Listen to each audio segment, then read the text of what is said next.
Good evening অ্যাসাইন্ট। আজকে আমরা একটা স্মৃতির উন্মোচন করব, যেগুলো মানে আমাদের স্মৃতিতে বারবার উঠে আসে। সেই জিনিসগুলো যেন আজও আমরা ভুলতে পারি না, সেইগুলো আজকে তোমাদের সঙ্গে শেয়ার করবো। এটা হচ্ছে আমার প্রথম আবাসিক ব্যাচের, মানে আমার প্রথম হোস্টেল। তোমরা তো এখানে চাকচিক্য দেখতে পাবে না হয়তো, কিন্তু এখানে যারা থেকেছে তারা তোমার 58, 62, তারপরে মানে সব 50-র উপরে, 55-এর উপরে মার্কস পেয়েছে। এবং সেই সমস্ত স্টুডেন্টগুলো শুধুমাত্র অপেক্ষা, তারা জয়েনিং করার অপেক্ষায় কিন্তু তারা আজকে অপেক্ষারত বাড়িতে। কারণটা কি? কারণ তোমরা জানো ওয়েস্ট বেঙ্গল পরীক্ষার এখনও রেজাল্ট ফাইনাল ডিক্লেয়ার হয়নি, কিন্তু তাদের মনে কিন্তু একটা মানে প্রশান্তি কিন্তু বয়ে চলে, কারণ তারা অলরেডি এক্সাম ক্র্যাক করে নিয়েছে, তারা অলরেডি জেনে গেছে। যেমন তোমরা পরিচিতি জানো, কমল টমল এরা সব আছে, ইসমাইল, কারেক্ট। তো ওরে চাকরি নিখাত, কারণ র মার্কসই 58, তারপরে 59 এরকম করে মার্কস আছে। তো আজকে কেন মনে পড়লো এই হোস্টেলটা তোমার কোনো একটা মানে কোনো একটা দম্পতির আওতায় ছিল এটা, ওই জন্য আমরা ভাড়া নিতে পারিনি, কিন্তু আবার আমরা এই রুমটা নিয়ে নিলাম তোমার একবারে রোডের কাছেই। রোড, তারপরে আমাদের এই হোস্টেল, অর্থাৎ আমাদের এই মেস। ওই জায়গাগুলো তোমাদেরকে দেখাতে বলবো।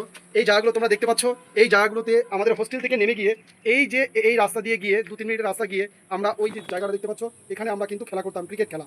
সেই দিনগুলো আজও আমাদের সত্যিকার অর্থে মনে পড়ে। আর এইটা আমাদের চিরাচরিত মানে উপরের একটা ছোট্ট বলতে পারো খোলামেলা জায়গা। আজও মনে পড়ে যে যারা সত্যিকার অর্থে তোমার চাকরি পায় আর যারা চাকরি পায় না, তাদের মধ্যে ডিফারেন্স শুধুমাত্র মানসিকতার বা মানবিকতার। আমি দেখতাম নিচে সবাই 2-1জন ছেলে হয়তো বিভিন্ন এখানে ওখানে ঘুরে কেউ বেড়াতো না, সবাই পড়া করতো, কিন্তু এক্সট্রা কারা পড়াশোনা করতো, ওই যে নামগুলো বলছি তোমরা মানে শুনে থাকবে, কমল টমল, ইসমাইল, আজমির, এরা সব কী করতো আমি দেখতাম, সবাই খেলা করছে, ওরা দেখতাম এখানে এসে পড়াশোনা করছে, এখানে নীরবে পড়াশোনা করে যেত। তা এগুলোই হচ্ছে মানে যারা সত্যিকার অর্থে সিলেকশন পাবে আর যারা পাবে না তাদের মধ্যে ফারাক। আর এটা কত সুন্দর মনোরম পরিবেশ দেখতে পেয়েছো, এদিকে প্রকৃতি, আর ছেলেপেলে কি আম চুরি করে খেত, বারণ করতাম আমি, আমার আজও ওগুলো মনে পড়ে। এই যে আমাদের রুমের পাশে দেখো কিচ্ছু নেই, ওদিকে আছে রোড, এদিকে আছে কলেজ, আর এখানে তোমার হারিয়ালিতে ভরা, অর্থাৎ সবুজে ভরা, আর এইখানে আমরা খেলাধুলো করতাম। আজও আমাদের মনে পড়ে সেই খেলার দিনগুলো। যারা দেখছো, তোমরা যদি কেউ খেলা করে থাকো আমাদের সঙ্গে, যদি আমার স্টুডেন্ট হয়ে থাকো, অবশ্যই তোমারও এটা স্মৃতিতে ভেসে উঠবে যে না, সেই দিনগুলো কত ছিল। তো চলো আজকে তোমাদেরকে অন্যগুলো দেখাই। এটা রুম এখনও তৈরি হয়নি, আমরা নিচে রুমগুলো নিই, কিন্তু উপরে এই রুমগুলোতে স্টুডেন্টরা পড়াশোনা করে। আবার এই রুমগুলো তখন হয়নি, এগুলো কিন্তু এখন হয়ে গেছে। এই রুমগুলো যখন হয়নি তখন আমি এইখানে মনে আছে, এইখানে আমরা পড়াশোনা করতাম, কারেক্ট, এইখানে আমরা পড়াশোনা চালিয়ে যেতাম। দেখো এদিকে, দেখো চতুর্দিকে তুমি দেখতে পাবে এরকম, এটা হচ্ছে গভর্নমেন্ট কলেজ, এটা একটা কলেজের মাঠ, কলেজের গ্রাউন্ড, এখানে কলেজ রয়েছে, পুরো পড়ার মনোরম পরিবেশ। এখানে তোমার রোড দেখতে পাচ্ছ, এই দিক দিয়ে এই রোডটা দিয়ে গিয়ে সোজা পুরোপুরি মালদা চলে যায়। মালদার ছেলেপেলেরা এসে একবারে আমাদের হোস্টেলের সামনে তারা কিন্তু নামতো, কী বলা বুঝতে পেরেছো, এইখানে তারা নামতো, একবারে রোড দেখতে পাচ্ছ। আর এরকম মনোরম পরিবেশ, চতুর্দিকে এরকম পরিবেশ। ব্যাপারটা হচ্ছে মনোরম হোক আর যাই হোক, আমাদের আসল উদ্দেশ্য থাকে স্টুডেন্টদেরকে ক্র্যাক করানো এক্সাম। আর বাংলা ফিলোলজি যে অনলাইনে ব্যাচটা পড়াচ্ছে, যদি তোমার কোনো বন্ধু থাকে তুমি ওদেরকে জিজ্ঞেস করো কী লেভেলে আমাদের পড়াশোনা চলছে। আমি অনলাইন স্টুডেন্টদেরকে বলবো, তোমরা যদি কেউ দেখে থাকো এই ভিডিওটা, অবশ্যই কমেন্ট করবে যে তোমাদের অনলাইনে ব্যাচ কেমন চলছে। তারা যদি চিন্তা করে আবাসিকে কীরকম হয়, সেই জিনিসটা তোমরা অবশ্যই বুঝতে পারছো। এটা আমার বাইক রাখা আছে, আমি যে কোনো সময় চলে আসি, 10 মিনিটের রাস্তা আমার এখানে। আর এটা হচ্ছে আমাদের মেসের একবারে ফ্রন্টেল পার্ট, মানে একবারে সামনের অংশ। এদিকে চলে যায় কলকাতা, কৃষ্ণনগর, ছেলেপেলে চলে আসে, এদিকে তোমার 7-8 মিনিট গেলেই স্টেশন রয়েছে, আর এদিকে পুরো বাস চলে যায় তোমার মালদা, পুরো মালদা চলে যায়, রাইট। এটা হচ্ছে আমাদের রুম। চলো এবার আমরা যে রুমে থাকতাম সেই রুমগুলো তোমাদেরকে দেখাই।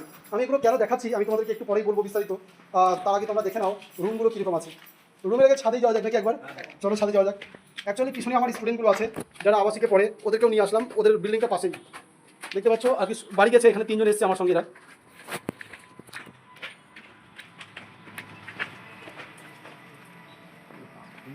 এটা হচ্ছে বাইরের পার্ট, পুরো ছাদ, শুধু তোমার প্রাকৃতিক আর প্রকৃতি, আর প্রকৃতি ছাড়া কিছু নেই। শুধু পড়তে পারলে তোমার হবে।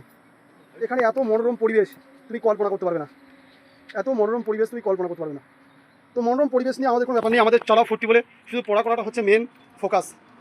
কারণ আমি এটা কেন বলছি, যে এবার তোমার কী বলবো এটাকে, এখন তোমার ফর্ম ফিল আপ তো প্রচুর হবে, অ্যাপ্লিকেশন প্রচুর হবে, কিন্তু একটা জিনিস তোমাকে মনে রাখতে হবে যে এবার কিন্তু স্বচ্ছ নিয়োগ হবে। স্বচ্ছ নিয়োগ হওয়ার জন্য ছেলেপেলে বুঝতে পারছে কম্পিটিশন কী লেভেল হবে। স্বচ্ছ নিয়োগ কেন বলছি, কারণ তোমার নতুন সরকার, এরা তো বারবার বলছে যে আমরা কোনো ডুপ্লিসিটি করতে দেবো না। ফলে যে কোচিং সেন্টারগুলো বা যে সমস্ত দালালগুলো তারা প্রশ্নপত্র লিক চক্রের সঙ্গে যুক্ত ছিল, তারা কিন্তু ভয়ে জড়সড় হয়ে গেছে, কারণ ধরতে পারলেই সাটা ভাঙা মার দেবে, বুঝতে পারছো। ব্যাপারটা হচ্ছে এখন পড়া কিন্তু সেই লেভেলের করতে হবে, নাহলে কিন্তু মুশকিল আছে তোমার। সামনে কেপি পুলিশ বেরাতে চলেছে, কলকাতা পুলিশের মেন্স হতে চলেছে।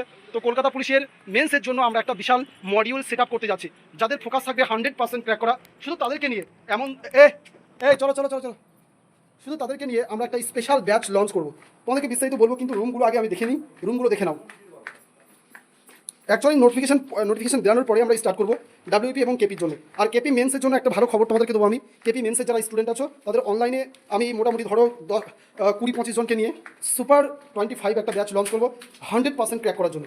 ওটা 2-3 মাস আগে করবো, 2-3 মাসের মধ্যে সব লিখে দেবো। কিন্তু আমি এটা দেখাচ্ছি অ্যাডভান্স তোমাদেরকে যে নোটিফিকেশন পর আমরা এটা ব্যাচটা লঞ্চ করবো।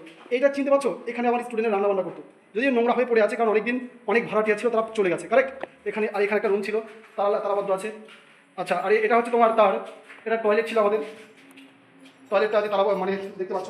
আচ্ছা, এটা খোলা আছে। এই ছিল আমাদের রুম, এই ছিল আমাদের রুম, এখানে আমরা থাকতাম। তোমরা চির পরিচিত, তোমাদের এই রুমে আমরা কত ভিডিও করেছি, যেখানে আমরা ডিসকাশন করতাম, গ্রুপ ডিসকাশন। আবার শুরু হয়ে যাবে যখন নোটিফিকেশন চলে আসবে।